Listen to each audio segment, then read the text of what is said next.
All right. Good evening, everybody. Welcome to the Education of a Weaponized Man podcast. Greg LeBuff here with you tonight. Got Brad Vandelite with me. Dustin is away for the evening.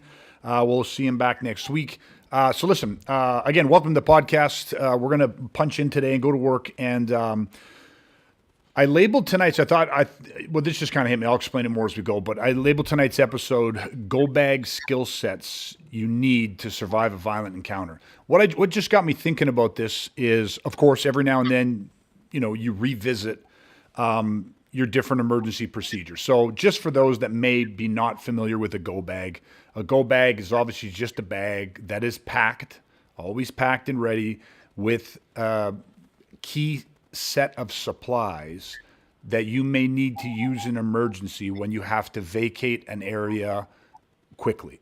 Okay, so people will often have go bags that are in their homes. If in case of emergency and they had to vacate the house, they would grab their go bag.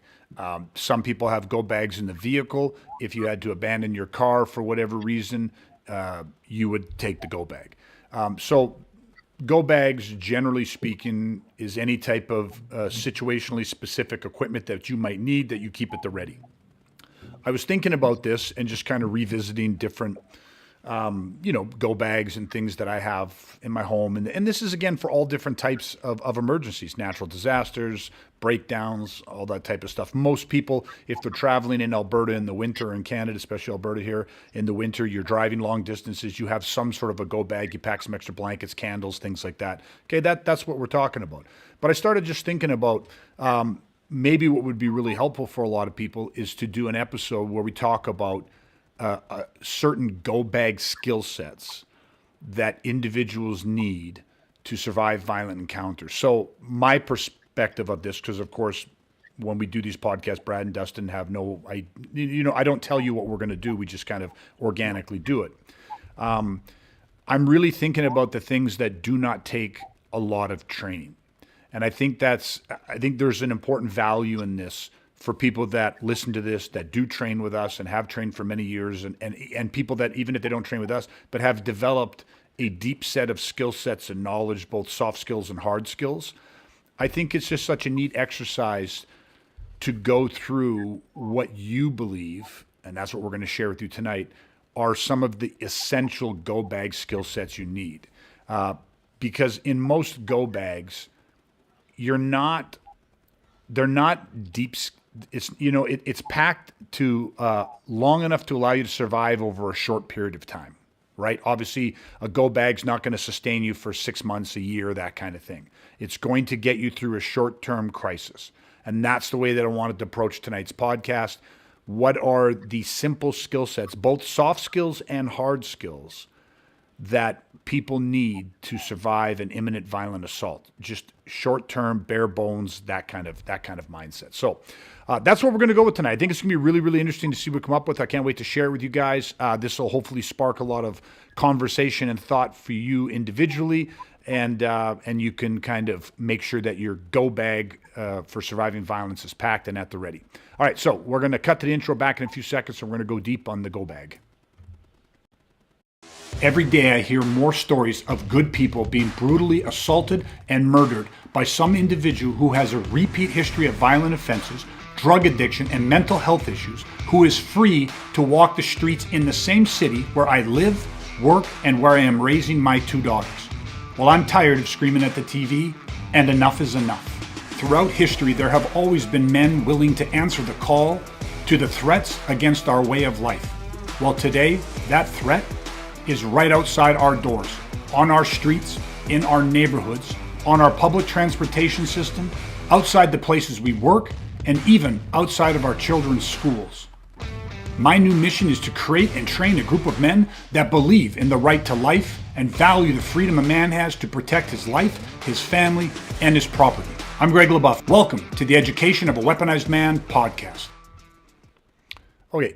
All right, so again, go bag skill sets that you need for surviving violence. I set up the concept of the go bag that we're talking about. I'm going to list off, Brett will list off what we think is some of our top skill sets, both soft skill sets and hard skill sets.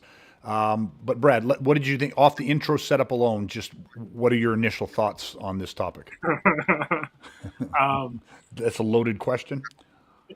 a little bit, and because I feel like I'm just gonna throw one out, Yep. and by virtue of doing that, I think that might be like one of the things like that's in. If I had a go bag skill set, Yep. 100%, it's eye gouging, it's tie up, Okay. thumb knives Tyler, and yep. pressure wins fights. Like that was literally like the first thing that popped in my head, and I think that the reason why it was so powerful and it was just so predominant in terms of, like, this has to be in there. It was because, again, like you said something, you're like, things that aren't like this is your go bag isn't like you're not living on it. It's not Mm-hmm. your travel bag, it's your go bag. Yep. And I was like, well, what one thing if I'm being attacked, if I'm in that range where that's acceptable, where I could inflict the most injury on an individual with very little training, Mm-hmm. and know-how, um, to be able to do that. And Yep. so I put that one in there, for sure, would be one of mine, just because of the Mm-hmm. simplicity of execution, Yeah. simplicity of physical execution. Yeah. Um, Yeah. and yeah, for me, it's just like I think it's a must in there, Yeah. right?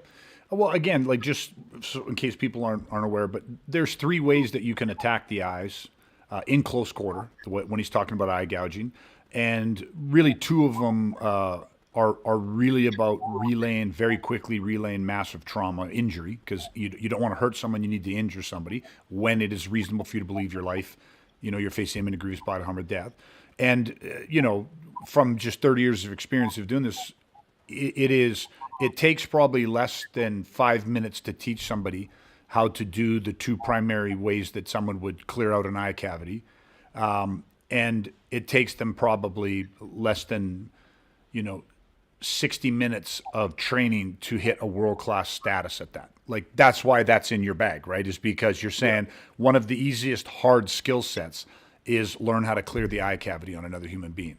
And mechanically, it is one of the most efficient ways to relay injury to somebody. So eye gouging is absolutely is on your list, and I completely understand why. And just for the benefit of the people listening and watching this, that is a hard skill set. And just so we're all on the same page, a hard skill set is something physical and tangible. So learning the strategy and tactic of how to gouge eyes is a hard skill set. Okay, so that's one in the hard skill set column. What I'm going to kind of reveal this early on as we go through, and each of us lists out what we believe our essential skill sets are that are in our go bag for surviving violence. At the end of this, what you will see is far more soft skill sets than hard skill sets.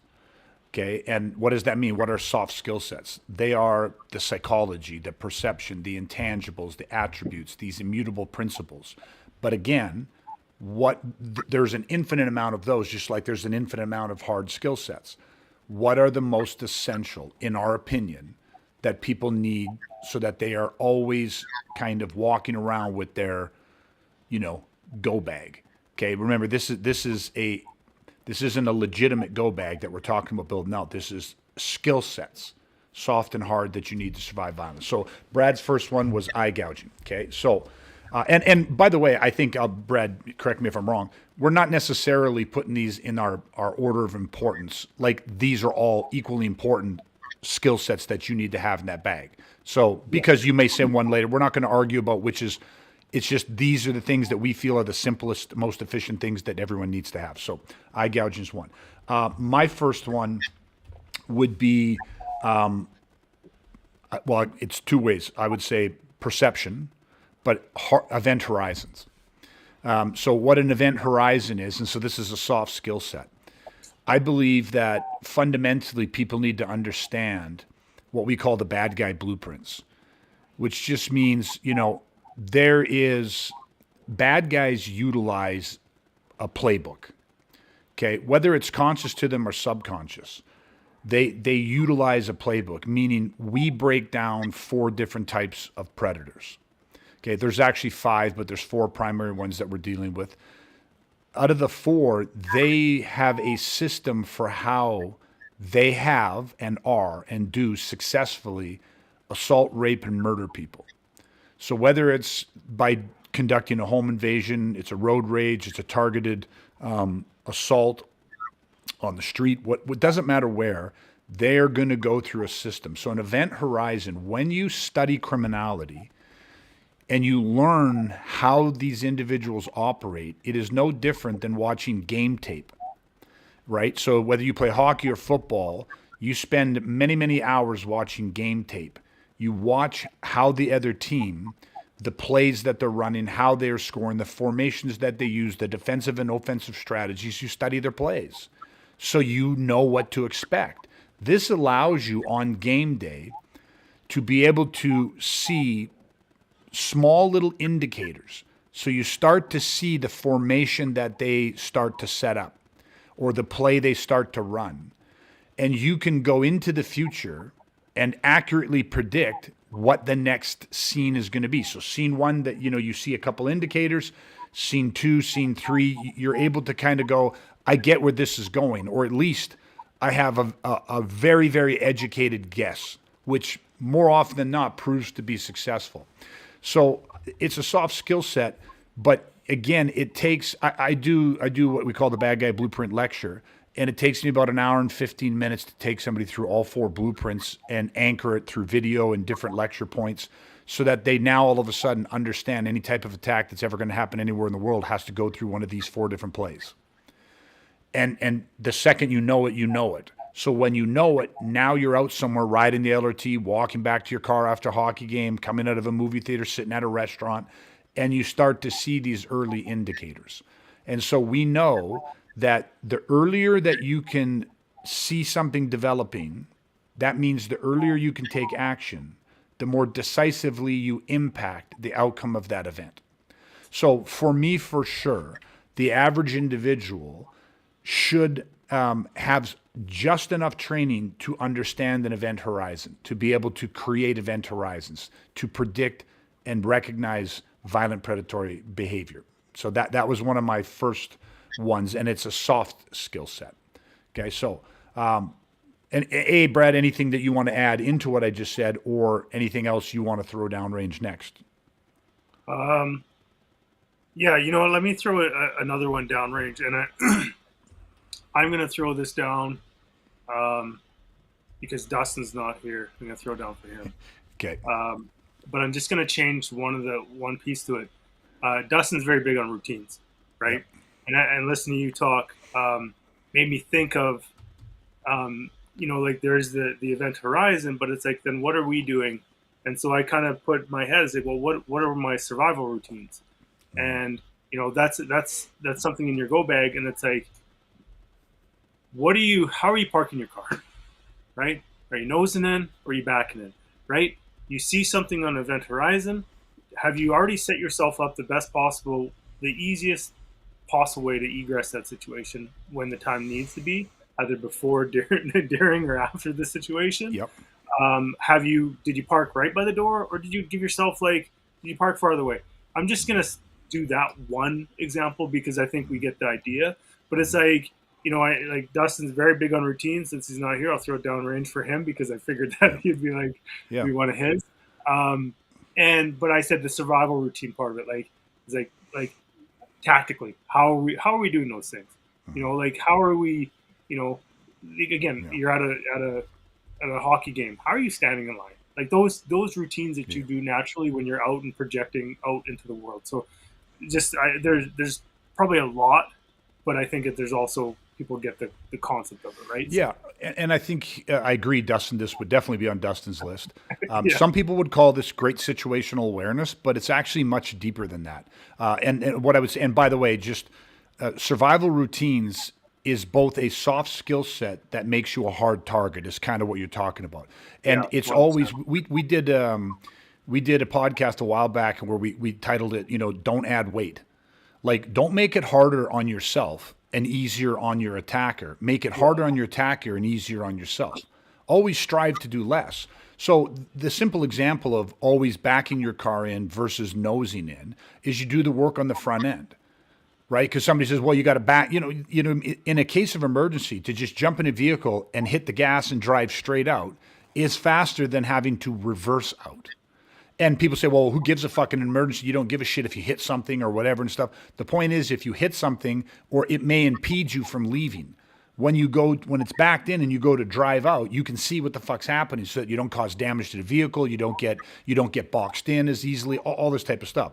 So that concept, to expand it, is a soft skill set of having routines that make the work easier and stacks the deck and makes you a hard target against bad guys. So the situational awareness comes in, like you talked about. How do you stand in line? And most people are like, that's the most ridiculous thing I've ever heard.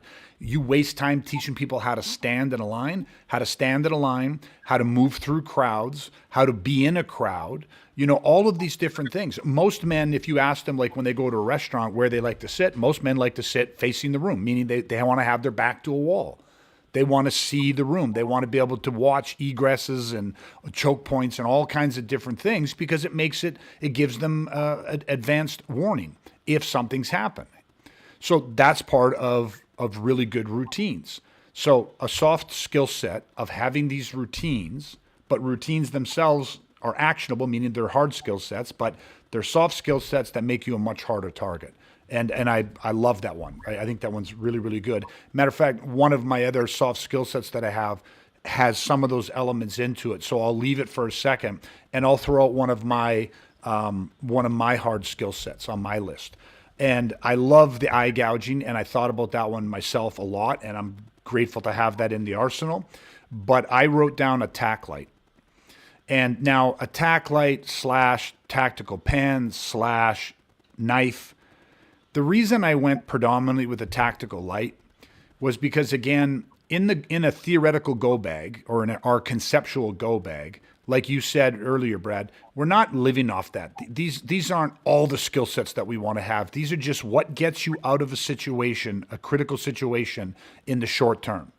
And a tactical light is such a powerful, powerful tool, multi-use tool. Now, a good tactical light, all that means is I prefer a light that has bezeled edges on top and bottom, right? So Surefire, there's a number of different companies that have really nice, compact, handheld, high looms, right? Meaning, intensely bright. But these tools, not only can you distract or blind individuals from proximity, from a distance, and many people are shocked, right? Because what do you do with that in the summer? There is many times when you're indoors in the summer, and these lights are so fucking bright that they are way more effective in really well-lit conditions than most people would think they would be. And where we live, this part of the world, we don't have a lot of late summer, you know what I mean? Like, we're dark early. There's many, many months out of the year where when you get up, it's dark. When you go to bed, it's fucking dark. When you get off work, it's dark. It's just fucking dark all the goddamn time. So tack lights are not only good for being able to effectively, potentially deter somebody from a distance, but they're very, very effective in close quarter work. They're very, very devastating in many, many different applications. And here's what I think is one of the best features. They're very, very easy to learn how to use. A tack pen, the way you use a tack light has tremendous carryover to a tack pen, and even, believe it or not, has a significant amount of carryover to a knife. So by learning how to use something like a tactical light, you develop the skill sets to use a tactical pen or almost any type of a hand load within, certain parameters, as well as a knife. And again, very little amount of effort needs to go into the learning. Very little needs to go into the practicing to yield a very, very high output of potential injury or deterrence. I have many clients that have used a tactical light to stop the escalation of a situation far more than have had to use other hard skill sets where they're gouging out eyes, headbutting, elbowing, all that type of stuff. Simply because walking to work, when an individual that I'm thinking is a couple of individuals walking to work, it's 5 o'clock in the morning downtown, empty parkade, come around a corner, there's 3-4 guys standing there. These 4 guys start to approach you. A 1,000 looms of light from 20 feet away, when people can't see, it's hard for them to continue the attack, right? So for me, I had the tactical light as one of the hard skill sets. That's something that I believe everybody should carry pretty much all the time. And yes, Kurt, dog shampoo to the face all day long. That's that is yes, that also works, right? That's one of our clients who, in fact, got to use a hand load to deter an individual from pursuing an aggressive path. So absolutely, 100% what we're talking about. A tack light, bottle of dog shampoo, lots of different applications off that one. So that's another one of mine that I had for my kind of go bag skill set. Yeah, and I'm with you on the flashlight. It's just, I think it's one of the things, the tools that until people experience it on the receiving end, they just don't appreciate how powerful of a tool high intensity beams of light could be. Do you know what I mean? Yeah. Oh, it's crazy. It's like, fuck your flashlight. It's like, okay. Yeah. Okay. Oh, no. Yeah. No, it doesn't work that way. Yeah, we've said this before, but when we run scenarios, we allow guys to use their tack lights for a handful of scenarios, and then we ban them because the impact that has on the situation will often prevent the use of other skill sets. So you don't ever get to practice other skill sets because it so efficiently shuts down a situation.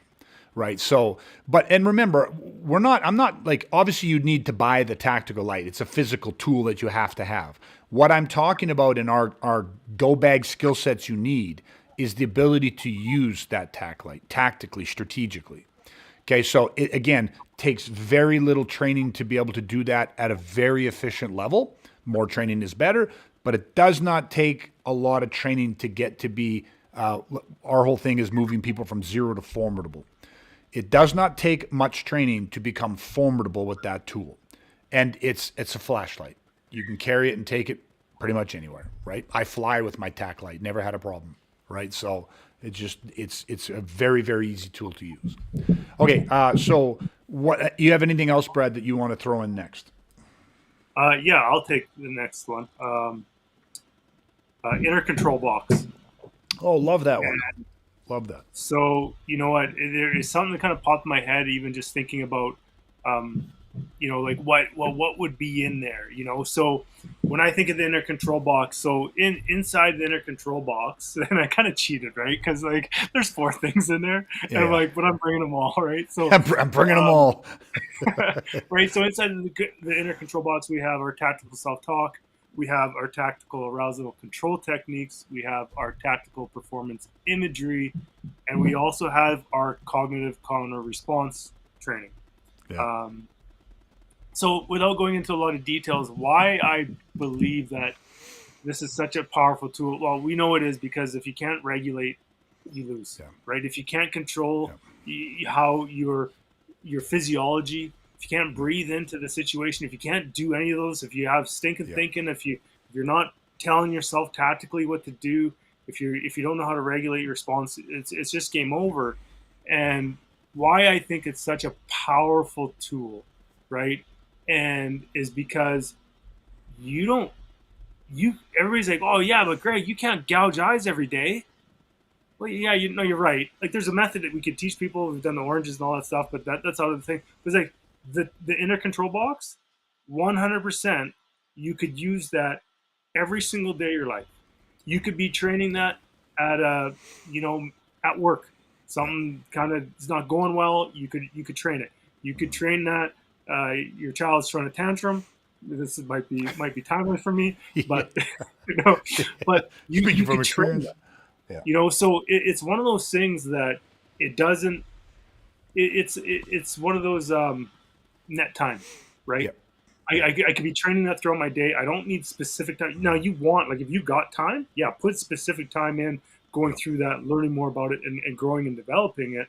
But you could really bring that to a high level just by applying it every day, and then keeping in mind, like, this is something that you're applying every day, but for what?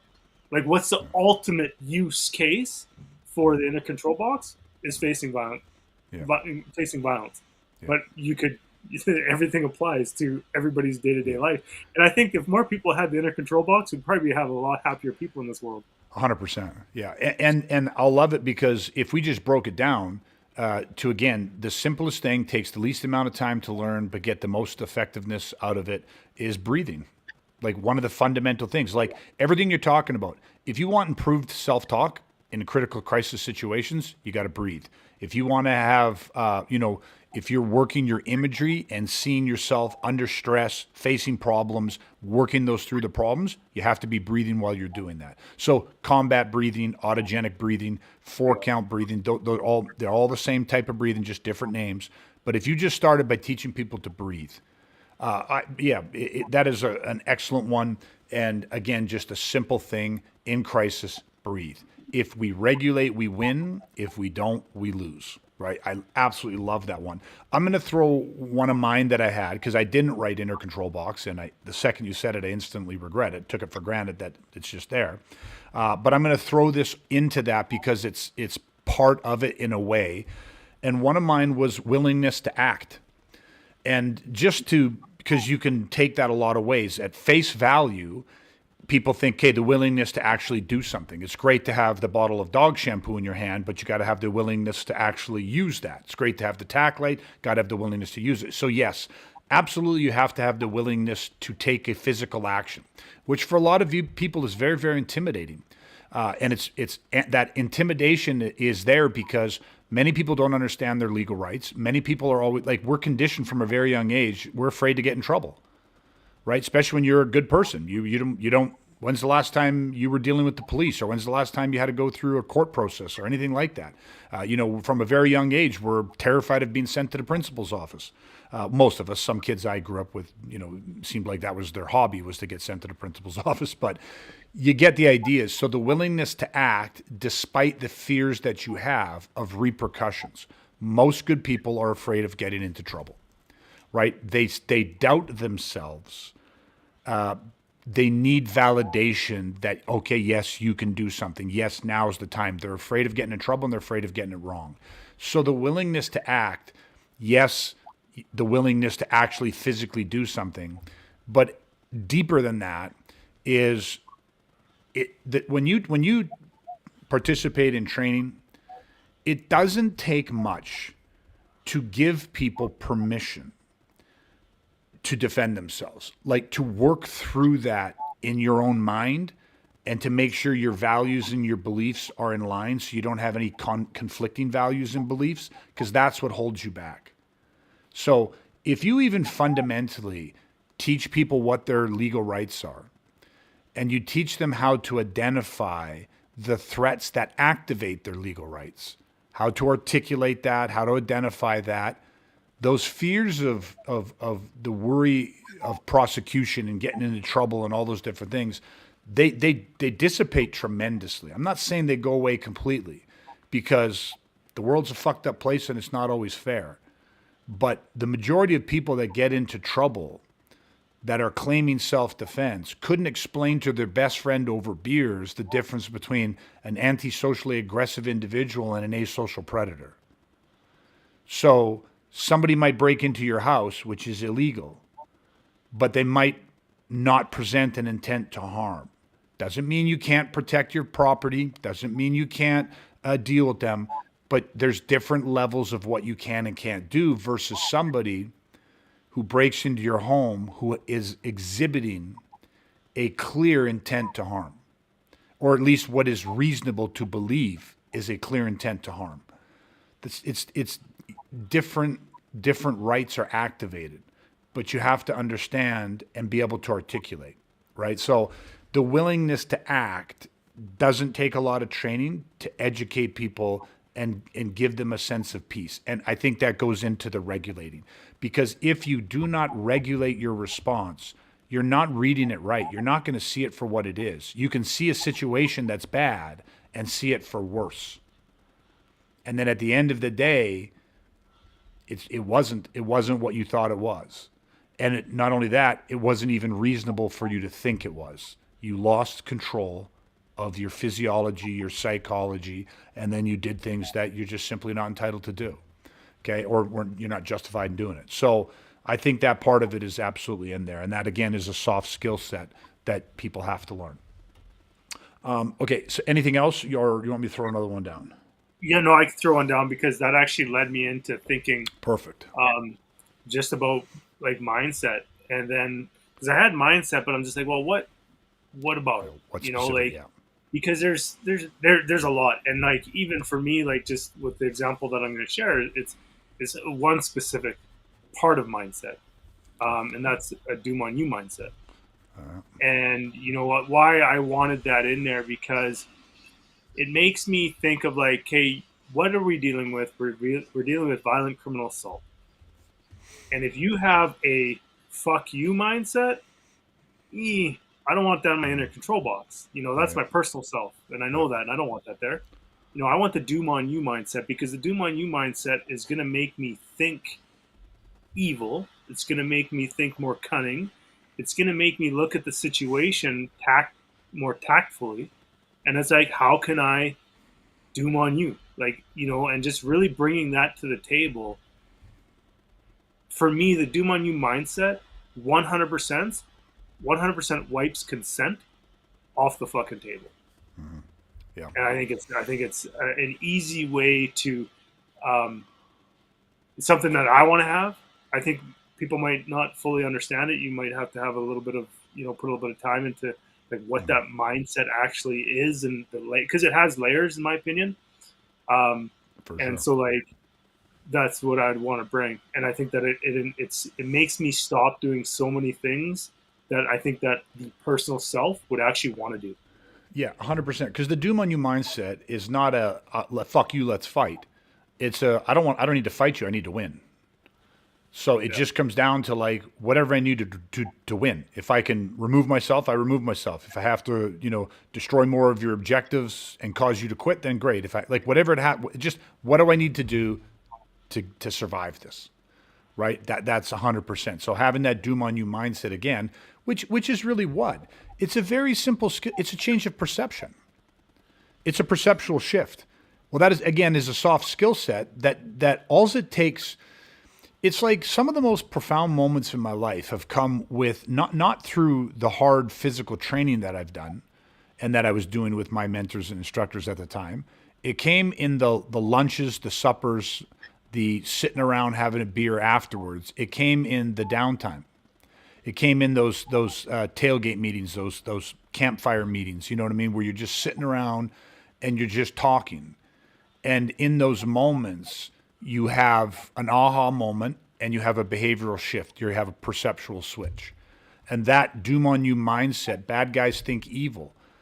They're around other bad guys. They're around other people going through whatever it is they're going through that's making them, allowing them to, or making them choose the decisions in the past that they're taking and whatever the fucking myriad of reasons that they're ending up where they're ending up. But a lot of it is dark. A lot of it is evil. They don't give a shit about other people. They don't give a shit about other people's property. They don't give a value about life. They just don't give a shit. So it leads them, their perceptual beliefs and values and things get skewed to where they think evil. The doom on you is a different way to view how we're surviving. It's not about fighting these guys, right? It's about winning because winning means surviving. That's what it is. So I love that is part of your core go bag skill sets because it is absolutely connected to everything else that we do, right? So love that one. I'll throw because we've hit a couple soft skill sets in a row here because there's going to be more of them.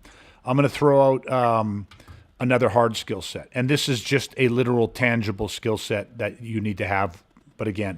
But tourniquet. Again, as much as I would tell the average person, get some training with a tack light. Always carry a tourniquet and gauze. Always have those two things with you. They don't take up a lot of space. You can pack them in your jacket. They're very easy to carry on you. Have a couple in your car. Have one for every member of your family. All that stuff. But again, more importantly, take a trauma course. Right? Like we're lucky because we have a guy who's a client who's a paramedic slash ex, as combat medic training and stuff. But we have him come out and do a course with us on those types of trauma wounds, gunshot wounds, stabbings, all these different types of, and how to treat that. And we're looking at it from 2 points. One, sometimes you just happen upon an incident and it's some innocent life that can be saved if somebody has the skill set and the equipment. Okay, just keep them alive long enough for other help to get there. More importantly, even almost, I guess, is self care. What if you get stabbed or a member of your family gets stabbed, but can you keep yourself alive long enough to receive additional medical treatment? It's just something that literally should be in the go bag and literally should be on top of you. But again, a lot of guys carry something like a tourniquet or they have them lying around the house, whatever, and they don't know how to fucking use them. And it's not complicated, right? I mean, we've done many lessons on tourniquet application, and many painful scenario drills where you are in fact cranking a tourniquet on yourself, and it doesn't feel good. But you have to have those skill sets, and you have to train the skill sets. It's just they're life saving. And I think just it's easy enough to put in the saying right here, but if you don't bring it to the fight, it doesn't get to the fight. So having those two things on you is something that, again, is as important as anything else you're ever going to carry, right? So I thought I'd throw that one down because that's a kind of a hard skill set. You need the actual tourniquet, you need the gauze, and then you have to have the skill sets to know how to use them properly, right? Make sure that they're taken out of the bag and, not the gauze, but the tourniquet and practiced with, right? Okay, anything else that you'd want to throw down? Yeah, I'm kind of on the fence of where this one actually lies. And it's vision, it's focus. And Okay, what yeah, I mean focus. by that is Yeah. like why I like it, and here's why I put it into my go bag was because, again, it's those things, and when we're facing violence, not something that you're living on, but something that like is short term survival, and it kind of ties into situational awareness. It ties exactly into the last thing that you just said. If you don't bring it to the fight, it's not going to be at the fight. Mm-hmm. But I feel that like if we don't know how to use our vision under critical incident, now again, if you can't regulate, you're probably not going to use your vision.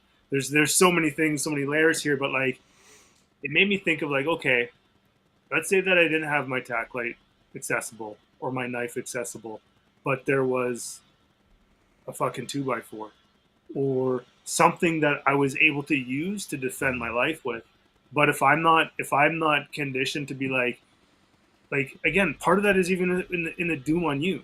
It's like if I'm not conditioned to be like, okay, well, there's a fucking 2x4 there. I'm like, why don't I use that? Or there's a garbage can there. This guy's got a knife. Why don't I pick up the garbage can and use that? Or there's a beer bottle. Why don't I use that? Like, so it's one of those things that I think that why I said vision, because it kind of opened the pathway to a mindset of like opportunity and doom on you. So it was kind of the conduit. So it might be a little bit redundant, but I think that it kind of ties in for me as like, you got to be seeing those things. You got to be seeing, but also you got to be seeing the car. You got to be seeing the angle of the car, where you're moving to, how you're moving around vehicles, obstacles, people, and I think that your vision is part of that. And it's something that we've put a tremendous amount of time in because it's one of those things that I think sets us apart. Yeah. And I've said this before, like when we train, like without going too much on a tangent, is like people are like, oh no, we train in an environment. Well, you could go outside and you could train outside. Sure, anybody could do that, but there's a difference between training in an environment and with an environment. Yeah. And when you're using your vision properly, you're training 100% with your environment, and it's just way more powerful.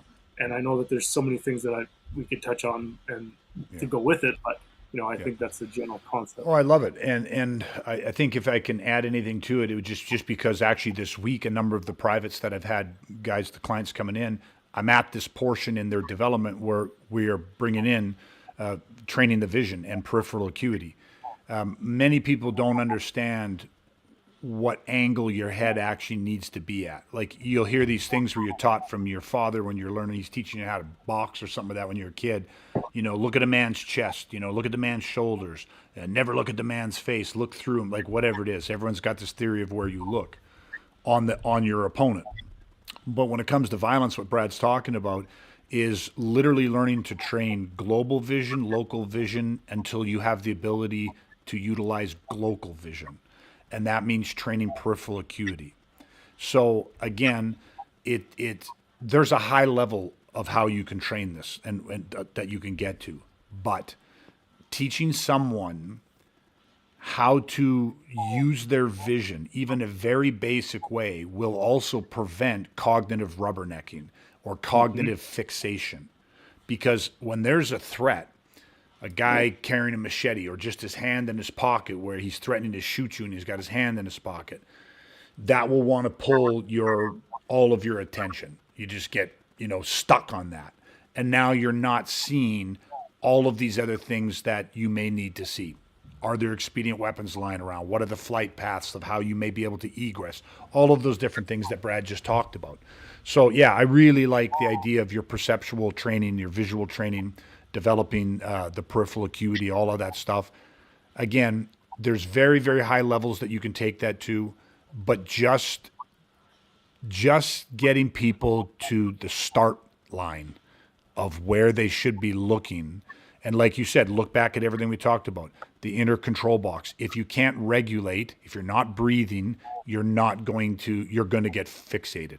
So these things are all kind of integrating back into each other, which is why they're all part of our, kind of our skill sets that we want in our go bag for surviving violence. I'll throw another one that's kind of related to this, but the other one that I want is basic pin indexing. A pin index is just the pre-incident indicators. So just to be very, very clear, always look at people's eyes and always look at their hands. Okay? People should be, every time you walk into a room, every time you're walking down the street, you should be scanning people's hands. This should just be natural to you. This is not something you should be forcing yourself to do. In the beginning, you will do it with a certain amount of conscious awareness and intent until it becomes habituated in you. But get used to looking at somebody's hands. If I hold my hand up, okay, the camera always reverses it, but if I hold my hand up, you want to be able to see through the palm of the hand. That doesn't mean the person's going to show you the palm of the hand.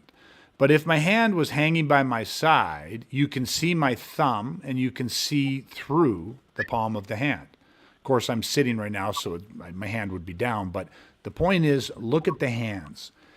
If you can't see someone's thumb, or they turn the hand, or the hand's behind the back or in a pocket, whatever, it just is an indicator that you may need to keep an eye on what that hand is doing. Is that hand reaching for something, holding something, whatever it is? But scan the hands.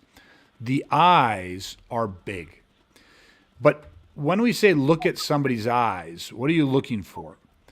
Human beings do not stare at other human beings. What we stare at is inanimate objects. We stare at sunsets, we stare at television and movie screens, we stare at artwork, we stare at all kinds of different inanimate objects. When one human being is staring at another human being, they are emotionally distancing from that individual. Even if you look at someone, a predator like a blitzer, who wants to ambush you, right? He doesn't want you to see the attack coming. Well, they have to look at where their intended target is, what their intended target is doing, so that they can time their attack. Now, their eyes may look, assess, and determine that you're the target, and then they break eye contact, and that becomes part of their falsehood preceding reality. They're looking at you. Yeah, that looks like, do they have what I want? Are they accessible? Can I do this? They're going through the predator optics. They make a decision, yes, and then they break eye contact. And then they become very unnatural, attempting to be natural. The leaning, I'm not, nothing to see here, don't notice me. But they had to look. I can't tell you how many times, even with clients of ours, where they've been involved in assaults and attacks, and you have access, or you just watch it on CCTV footage, you can see what happened during their assault, and you'll see them pulling into the parking lot of a 7-Eleven. There's 3 or 4 guys standing outside the door or beside the building, And when that car is pulling into the parking lot, you see all four of those attackers who are ultimately going to become the attackers moments later. You see them staring at that motherfucking car. They are staring with an intent. It's not hidden. It is very fucking obvious that they are looking and doing target acquisition. They are assessing predator optics. Is this the guy? And the person in the car isn't paying attention. So if you're riding the LRT, if you're out walking, again, how do you stand in a line? How do you exist in a crowd? All that type of stuff. Watch what people are looking at. Scan their hands. Watch what people are looking at. But recognize the difference between somebody who looks at you and somebody who is staring at you. That's a different. Okay? Someone looking at you is natural, Someone staring at you is different. Understand what separates those two things. But when an individual is staring, they are emotionally distancing. It doesn't mean that they're going to attack you. It means that they are emotionally distancing, which lends itself to them being more capable of attacking you. Right? It's easier to attack somebody that doesn't look like you, sound like you, believe what you believe, talk like you. Right? So when you emotionally distance, you socially distance, you morally distance, you culturally distance, and you physically distance. Those are the four areas that need to happen, and that's what allows human beings to kill other human beings. It's one of the factors. Okay, so eyes, study the eyes, study the hands. Know what you're looking at. Again, the pin index has way, way more indicators than that, but those are two primary ones that, again, I find most people don't know what they're seeing. They don't look for it, and even if they do, they don't know how to interpret it. So if you learned to interpret what somebody is doing with their eyes and what's happening with their hands, that will be a big indicator, which goes to my first point of event horizons, which could allow you to take immediate early action and box out of the threat altogether and just change the outcome from the earliest inception of this development of this situation.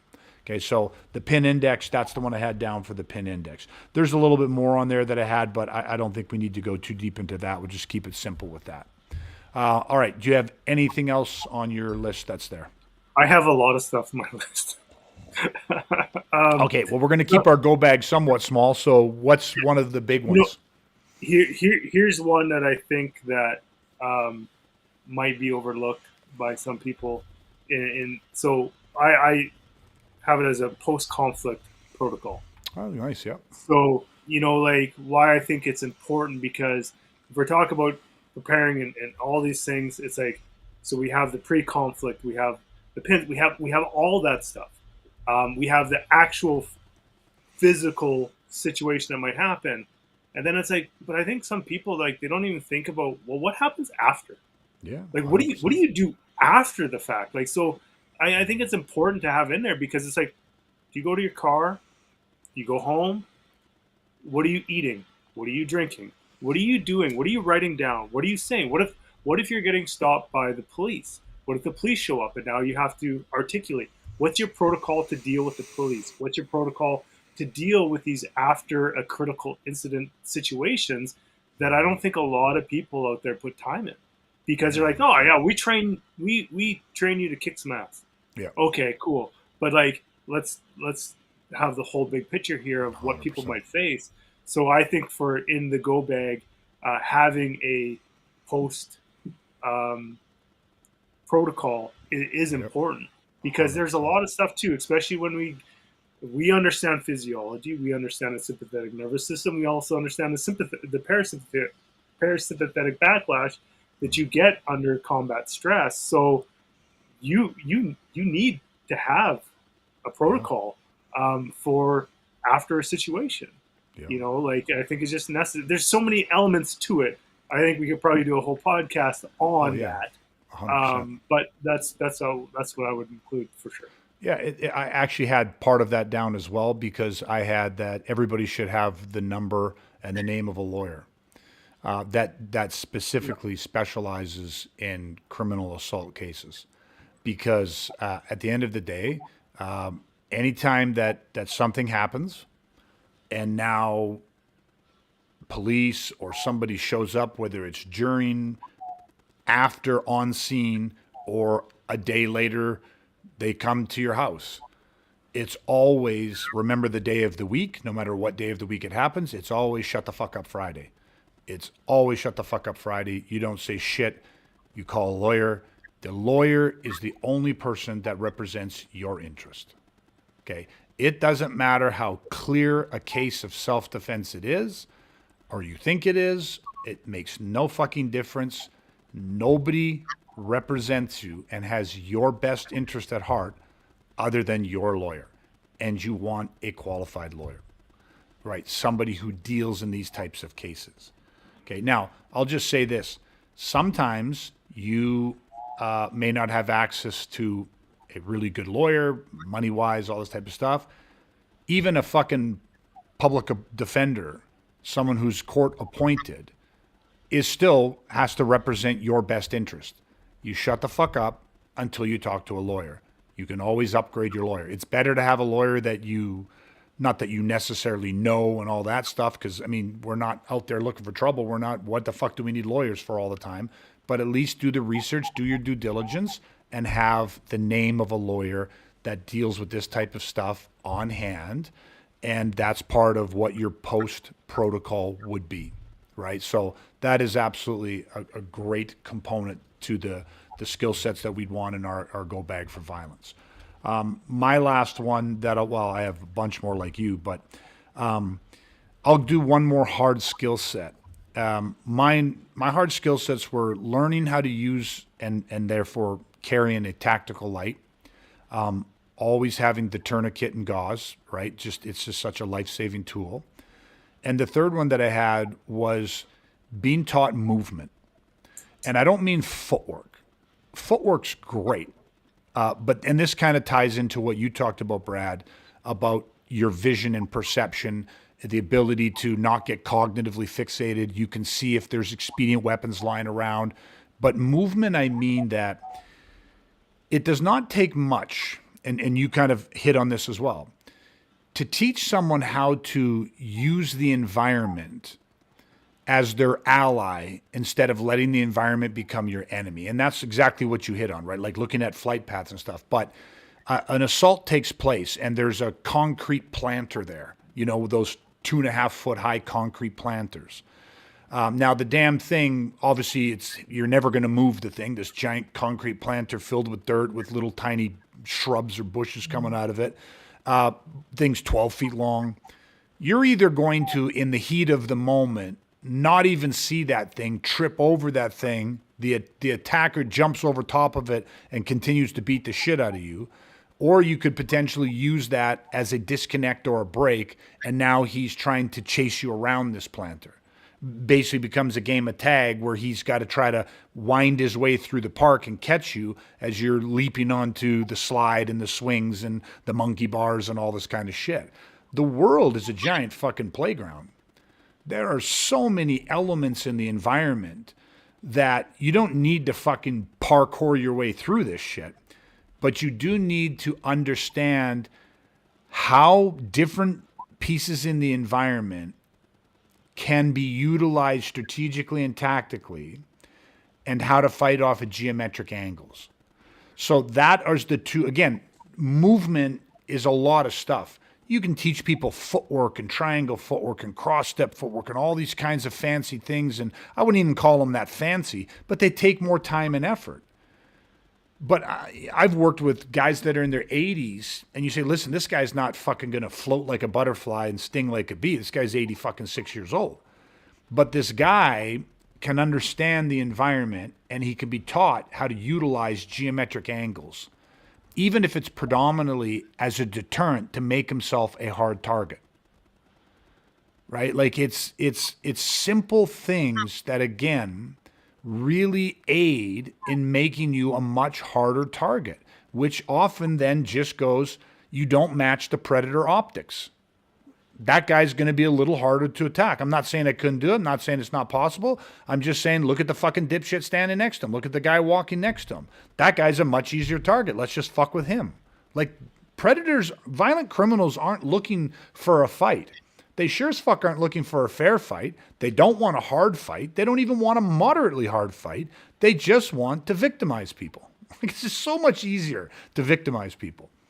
So being taught movement in terms of environment and fighting off at geometric angles, there's a lot of really cool, simple things that you can show people that go a long way to deterring or even just mitigating a violent assault if and when it actually does turn into a full physical altercation. Okay, so I had that one down that I thought was just, again, a really critical, hard skill set that doesn't take a lot of training and really does produce high value returns. Okay, so I got a bunch more too. That one was on my list as well. Yeah. Like it was actually the second thing I wrote down under eye gouging, just because again of how powerful it is, and even just like I thought of it too, like even just drifting, like how powerful that 100%. Is, and the angulation that brings, and it's again it stops you from just fucking standing there. Yeah. Do you know what I mean? And opening up your opening up the idea of like fuck, just move, like you don't have to do this, like move, you know. So and obviously lots of different ways to use movement and stuff. So 100%. And I thought that was the most fitting word to use for the go bag for sure. Yeah, 100%. Because again, footwork implies a whole different level of training and skill set, which is again, it's not hard, but it takes more. It takes more time and more commitment to do it, right? But understanding environment and geometric angles is simple stuff that is very, very productive. Okay, although I know you have a bunch more, I have a bunch more written down on here. I think that's a deep enough well to go down right now without overloading everybody even more. So I think we'll wrap it up here. But two things that I guess I would want to leave people with is that everything that we talked about tonight is very, very low time investment for what it yields. And I think that's one of the things that, again, is very different when you're training for, when you're prepping for violence and want to be able to not just survive, but thrive and protect your family. You're not training to get into the octagon. Your goals are not to become a modern day gladiator. You're not in the martial arts chasing belts and learning and studying the depth of history and tradition of an art. You don't care where the fucking origins came from. You don't, nobody gives that's just not your goal. The training to learn to truly weaponize yourself does not have to be a super big, deep journey. I mean, we live that lifestyle. I want more than just basic skill sets. But if you look at it, how many individuals that possess nothing more than basic CPR skills, how many lives have been saved? And nowadays, with the advancement of these defibrillators, it just takes you don't need a lot of training. The fucking defibrillator walks. You just have to have somebody that has the willingness and some basic training, and they can fucking save a lot of lives, man. And I think there's levels to this game. So tonight was much more about just saying, listen, don't wait till you have enough time or till you're in good enough shape or whatever the other excuses people come up with to go, well, when I commit to something, I got to get all in on this because I'm going to go from zero to hero. Do you know what I mean? How about you just go from zero to formidable? Let's just start there. Do you know what I mean? Because, like our friend Kurt, just some good training, basic training, and a bottle of dog shampoo can go a long way to making your life a hell of a lot better and making some guy that has bad intentions make his life a lot harder. So it doesn't have to be this all-in zero to hero type thing. Okay, so I don't know, Brad, anything else you want to throw down range on this? I don't think I have anything for a wrap up. I think there was a lot of good ground covered tonight for sure. Okay. All right, then. We are going to wrap it here, everybody. So listen, thank you guys so much. We do appreciate all the podcast especially is really, really growing. We appreciate all of the support on the podcast. And again, you can, Education of a Weaponized Man, anywhere you get your favorite podcast. Do not forget to hit that like button, subscribe button. If you have the time and the desire, leave us a rating, a 5-star rating if you think we're worthy of it. That is how we are getting this message out. We also, some of you watch this on whether it's Facebook or YouTube. The algorithms definitely work against us in the sense that They don't want to do a lot of distributing for this type of topic, but the podcast is doing very well. So don't forget to like, subscribe, follow Facebook, YouTube, Awaken the Protector Within. It's the Education of a Weaponized Man podcast. Thank you, Brad, for your time tonight. Dustin will be back next week to join us. Thank you guys for watching, listening, and supporting. We definitely appreciate it. Stay safe, stay weaponized, everybody, and we're going to chat again soon. Take care.